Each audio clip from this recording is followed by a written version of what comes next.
कृष्णा। तो अब हम आगे की कथा श्रवण करते हैं। कुंती महारानी को जब कृष्ण वापस लौटने के लिए रथ में चढ़ रहे होते हैं, तब कुंती महारानी को सारी बातें स्मरण होने लगती हैं।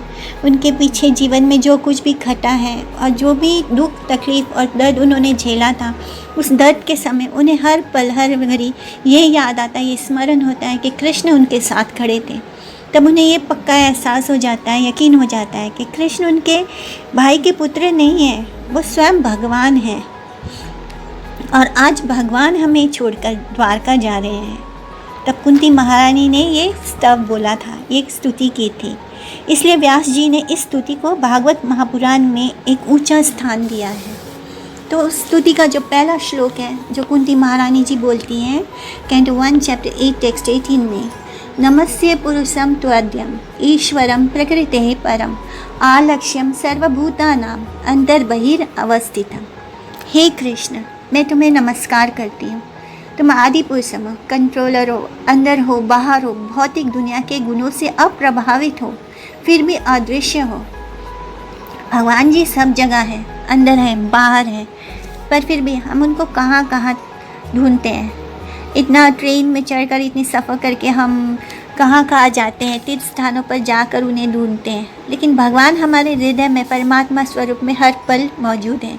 हम उन्हें अपने पास नहीं ढूंढकर बाहर ढूंढते हैं। दूसरी स्तुति में वो समझाती है कि सीमित इंद्रियों का बोध की कोई सीमा नहीं है और उनसे परे होने के कारण आप मोह के पर्दे से ढके हुए हैं, शाश्वत हैं और अपरिवर्तनीय हैं। आप मूर्खों के लिए अदृश्य हैं, क्योंकि वो तो उन्हें बाहर ढूंढ रहे होते हैं, उन्हें एहसास ही नहीं होता कि भगवान उनके भीतर भी हैं।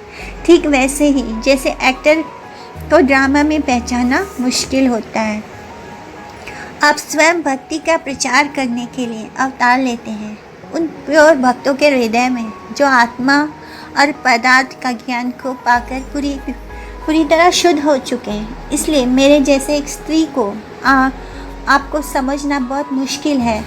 मैं एक स्त्री हूँ, मैं आपको परफेक्टली नहीं समझ सकती हूँ।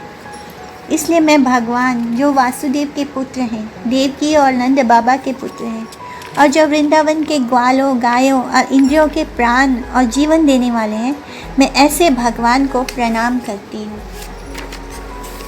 नमः पंकज नाभाय, नमः पंकज मालिनी, नमः पंकज नेत्राय, नमस्ते पंकजांग्रे। इस तरह वो कृष्ण भगवान की स्तुति कर उनको नमस्कार करती है, जिनकी नाभि लोटस फ्लावर जैसी है, जिनके गले में हमेशा लोटस फ्लावर की माला होती है, जिनके नेत्र भी उसी तरह सुकून देते हैं जब वो देखते हैं लोटस फ्लावर की तरह, और उनके नेत्र दिखते भी लोटस फ्लावर जैसे हैं, और उनके चरणों में लोटस फ्लावर अंकित है, पद्म का पुष्प उनके चरणों में अंकित है, और उनके चरणों को हम कमल लोटस फीट्स भी बोलते हैं। ऐसे भगवान को मेरा प्रणाम है। टेक्स्ट 1.8.23 में, यथा ऋषिकेशा खलेन देवकी कंसेन रुधाति चिरम सुचार्पिता विमोचिताहं च सहत्माजा विभो त्वायैवा नाथेना मुहुर्विपद्गनाथ। हे Hrishikesh, master of the senses, Goswami, आपने अपनी माता देवकी को लंबे कारागृह से मुक्त किया और मुझे और मेरे बच्चों की रक्षा कितने सारे विपदा से की है, हर कदम पर की आपने हमारी रक्षा। विशाल महाग्ने पुरुषाद दर्शनाद असत सभाया वनवास कृष्णताः मृधे मृधे अनेक महारथास्त्रातो द्रोणी अस्त्राताश्चास्म हरे हबी रक्षिताः। इस श्लोक में वो बोलती हैं, हे ऋषिकेश, पहले आपने देवकी को छुड़ाया, फिर मुझे और मेरे बच्चों की हेल्प की विषाद जब दुर्योधन ने एक बार खेल में भी भीम को भोजन में विष पिला दिया था बचपन में, और उसे उठाकर ले जाकर नदी में फेंक दिया था। तो ऐसे में वो जब उसको नदी में फेंका तो वो नीचे गिर गए, और गिरते गिरते वो नागलोक में चले गए। वहाँ पर नागों ने उन पर बहुत कृष्ण के इंस्ट्रक्शन पे उन नागों ने उनको डसा, वो डसने से क्या हुआ, जो विष उन्होंने खाया था भीम ने भोजन में, वो विष उनके शरीर से बाहर निकल गया। इनफैक्ट उनके ऊपर वो विष का प्रभाव ख़त्म हो गया और नाग के भी विष का कोई प्रभाव नहीं पड़ा, जिसके बाद उनके ऊपर उनको एक ऐसा मिल गया, शक्ति मिली, जिससे उनके अंदर 10,000 हाथियों का बल आ गया। उसके बाद जब वो बचकर वापस ऊपर आ जाते हैं, क्योंकि वो बच जाते हैं, वहाँ पे बाहर आने के बाद उनके अंदर 10,000 हाथियों का बल आ चुका होता है। फिर कुंती महारानी बोलती है कि आपने महाअग्नि से हमारी रक्षा की। जब लाक्षागृह में आग लगी थी, तब कुंती महारानी और उनके 5 पुत्र वहाँ से बचकर निकल गए थे। वो भी कृष्ण की बुद्धि से ही हुआ था। कृष्ण ने ही ये बुद्धि दी थी विदुर महाराज को, जिससे उन्होंने उनको बताया था कि कैसे चूहा जब अग्नि लगता है तो वो सुरंग बनाकर निकल जाता है, तो इसी तरह आप सब भी बचकर निकल जाना। फिर असत सभा यानी जब धोखा हुआ था, द्रौपदी का वस्त्र हरण हुआ था, तब भी भगवान कृष्ण ने वस्त्र बनकर द्रौपदी महारानी की रक्षा की थी। फिर वनवास कृच्छ्रताः, वहाँ पे वन में जब एक बार वन में भीमसेन सबको उठाकर चल रहा था, क्योंकि सारे लोग थक गए थे, बाकी के 5 लोग थक गए थे, तो भीमसेन के अंदर तो वैसे ही 10,000 हाथियों का बल था, तो भीम सबको उठाकर चल रहा था। सबको, किसी को अपने पीठ पर, किसी को अपने दोनों हाथों में पकड़कर, किसी को अपने कंधे पर रखकर वो अकेले ही सबको उठाकर वन में चल रहा था। तब सामने उन्हें एक झोपड़ी दिखती है वन में, तो वो झोपड़ी देखकर भीम भी थक जाता है, उसे भी लगता है कि अब मुझे भी आराम करना है।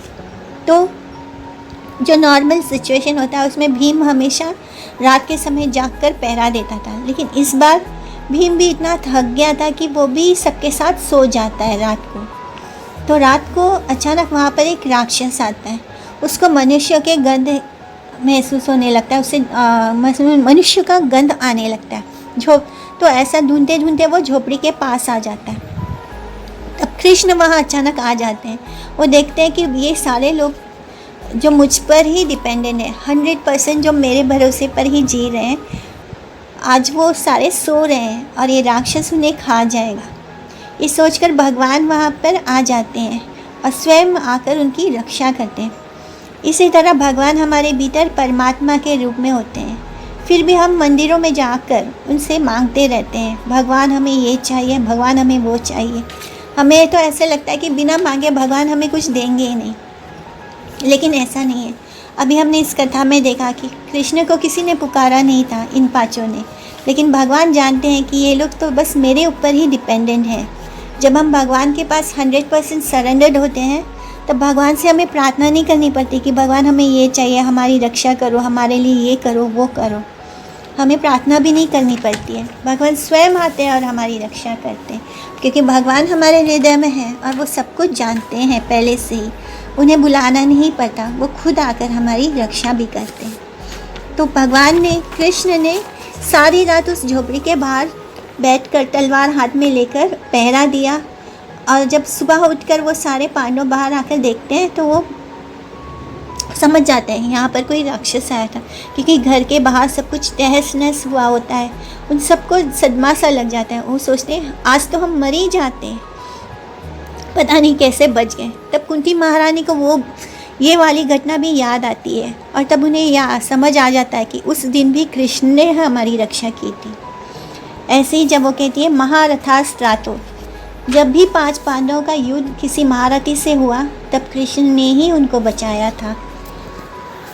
कुरुक्षेत्र का युद्ध जो था वो 18 दिन चला था। इस 18 दिन के युद्ध में 10 दिन तो भीष्म पितामह ही सेनापति थे।